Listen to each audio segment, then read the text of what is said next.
नमस्कार मित्रांनो, नॉलेज मराठी या यूट्यूब चॅनलमध्ये आपल्या सर्वांचं स्वागत आहे। आज आपण संविधानातील अनुसूची, त्यालाच आपण परिशिष्ट म्हणतो, याच्या महत्त्वाचे मुद्दे आणि तरतुदी बघणार आहोत। आज आपण 1 ते 6 अनुसूची बघणार आहोत। हा व्हिडिओचा पहिला पार्ट आहे। दुसरा पार्ट लवकरच आपल्यासमोर येणार आहे। त्यासाठी आपला चॅनल सबस्क्राइब करायला विसरू नका आणि जर व्हिडिओ आवडत असतील तर लाईक करायला विसरू नका। आज आपण अनुसूची किंवा परिशिष्ट, त्यांच्या तरतुदी एका ट्रिकनुसार कशा लक्षात ठेवता येईल ह्यासाठी हा व्हिडिओ आहे। त्यासाठी हा व्हिडिओ शेवटपर्यंत बघा। पहिली अनुसूची आहे मित्रांनो, कलम 1 व 4। त्यामध्ये बघा महत्त्वाचे मुद्दे कोणकोणते आहेत ते आपण बघूया। महत्त्वाचे मुद्दे, पहिला महत्त्वाचा मुद्दा आहे राज्यांची नावे व त्यांची राज्यक्षेत्रे। दुसरा महत्त्वाचा मुद्दा आहे केंद्रशासित प्रदेश व त्यांचा विस्तार। आता महत्त्वाच्या तरतुदी बघा, नावे, विस्तार आणि अधिकार क्षेत्र। म्हणजे पहिल्या अनुसूचीमध्ये नावे, विस्तार आणि अधिकार क्षेत्र, राज्यांची नावे, विस्तार आणि अधिकार क्षेत्र हे पहिल्या अनुसूचीमध्ये दिलेलं आहे। आता दुसरी अनुसूची बघूया मित्रांनो। दुसऱ्या अनुसूचीमध्ये कलम 59, 65, 75, 97, 125, 148, 158, 164, 186 व 221 ही कलमं दिलेली आहे। आता महत्त्वाचे मुद्दे बघूया आपण। यामध्ये मित्रांनो राष्ट्रपती व राज्यपाल, लोकसभेचे अध्यक्ष व उपाध्यक्ष, राज्यसभेचे सभापती व उपसभापती, विधानसभेचे अध्यक्ष व उपाध्यक्ष, विधान परिषदेचे अध्यक्ष व उपाध्यक्ष, त्यानंतर सर्वोच्च न्यायालयाचे न्यायाधीश, उच्च न्यायालयाचे न्यायाधीश, भारताचे नियंत्रक व महालेखापरीक्षक। आता बघा महत्त्वाची तरतुदी, वेतन, भत्ते व विशेष अधिकार। म्हणजे दुसऱ्या अनुसूचीमध्ये महत्त्वाची तरतूद आहे वेतन, भत्ते, अधिकार। जे वर आपण ज्या अधिकारी व्यक्ती बघितल्या त्यांची वेतन, भत्ते व अधिकार या दुसऱ्या अनुसूचीमध्ये नमूद केलं आहे। तिसरी अनुसूची बघा मित्रांनो, कलम 75, 84, 99, 124, 148, 164, 188 व 219। आता महत्त्वाचे मुद्दे बघा, त्यामध्ये केंद्रीय मंत्री, संसदेचे निवडणुकीतील उमेदवार, संसद सदस्य, सर्वोच्च न्यायालयाचे न्यायाधीश, भारताचे नियंत्रक व महालेखापरीक्षक, त्यानंतर राज्यांचे मंत्री, राज्य विधिमंडळाच्या निवडणुकीतील उमेदवार, राज्य विधिमंडळ सदस्य, उच्च न्यायालयाचे न्यायाधीश।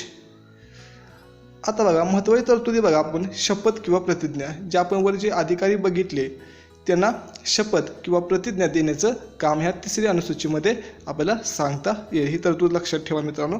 त्यानंतर चौथी अनुसूची आहे कलम 4, उपकलम 1 व 80। महत्त्वाचे मुद्दे आहेत त्यामध्ये राज्ये व केंद्रशासित प्रदेशांना राज्यसभेतून नेमून दिलेल्या जागांची तरतूद। मी पुन्हा एकदा वाक्य सांगतो बघा, राज्ये व केंद्रशासित प्रदेशांना राज्यसभेतून नेमून दिलेल्या जागांची तरतूद। त्यानंतर महत्त्वाची तरतूद म्हणजे राज्यसभेतील जागांची तरतूद। म्हणजे चौथी अनुसूचीची महत्त्वाची तरतूद म्हणजे राज्यसभेतील जागांची तरतूद। त्यानंतर आपण 5वी अनुसूची बघणार आहोत मित्रांनो, कलम 244। महत्त्वाचे मुद्दे बघा, अनुसूचित क्षेत्र व अनुसूचित जमाती यांचे प्रशासन व नियंत्रण याबाबत। बघा पुन्हा एकदा वाक्य सांगतो मी, अनुसूचित क्षेत्र व अनुसूचित जमाती यांचे प्रशासन व नियंत्रण याबाबत। बघा त्यामध्ये मेघालय, आसाम, त्रिपुरा, मिझोराम वगळून उर्वरित जे राज्य आहेत त्यातील अनुसूचित क्षेत्र यासाठीही लागू आहे, हे लक्षात ठेवायचं. म्हणजे महत्त्वाची तरतूद म्हणजे बघा अनुसूचित क्षेत्र, अनुसूचित जमाती यांचे प्रशासन. म्हणजे 5व्या अनुसूचीमध्ये काय महत्त्वाची तरतूद, अनुसूचित क्षेत्र व अनुसूचित जमाती यांचे प्रशासन. मित्रांनो हे मी नीट बघा, कारण आपली यामध्ये आपली ट्रिक लपलेली आहे. 6वी अनुसूची बघा, कलम 244 व 245. महत्त्वाचे मुद्दे आहेत बघा मित्रांनो.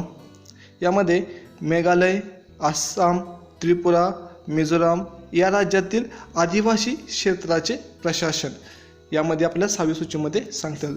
तरतूद बघा महत्त्वाची तरतूद आहे आदिवासी क्षेत्र व त्यांचे प्रशासन. म्हणजे 6वी अनुसूचीची तरतूद काय आहे, आदिवासी क्षेत्र व त्याचे प्रशासन.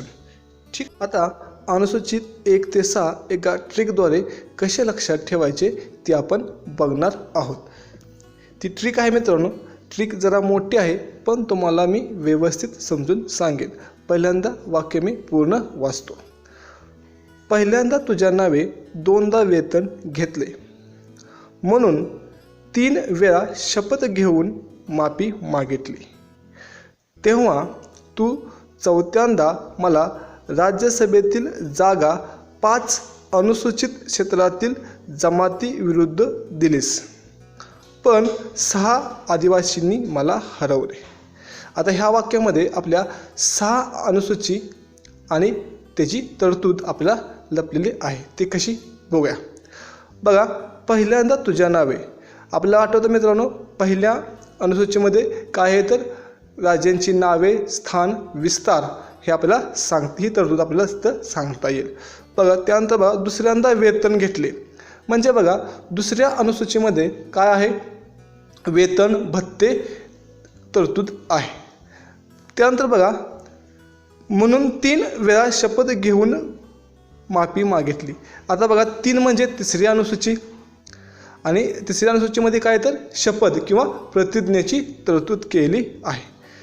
त्यानंतर पुढे बघा तेव्हा तू 4थ्यांदा मला राज्यसभेतील जागा. आता बघा 4थ्यांदा म्हणजे 4थी अनुसूची.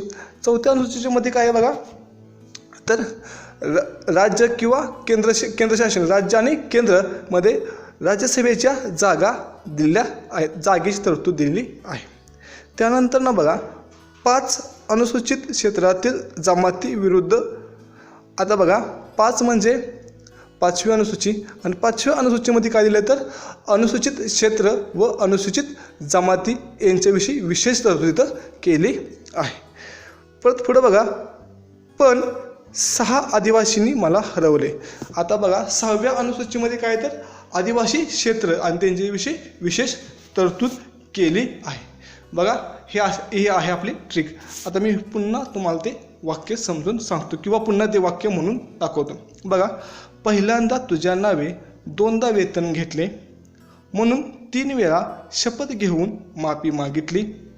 तेव्हा तू 4थ्यांदा मला राज्यसभेतील जागा 5 अनुसूचित क्षेत्रातील जमाती विरुद्ध दिलीस, पण 6 आदिवासींनी मला हरवले. ट्रिक मित्रांनो आवडली असेल तर प्लीज आपल्या व्हिडिओला लाईक करा, सबस्क्राईब करा आणि बेल आयकॉनचं चिन्ह दाबायला विसरू नका. धन्यवाद मित्रांनो.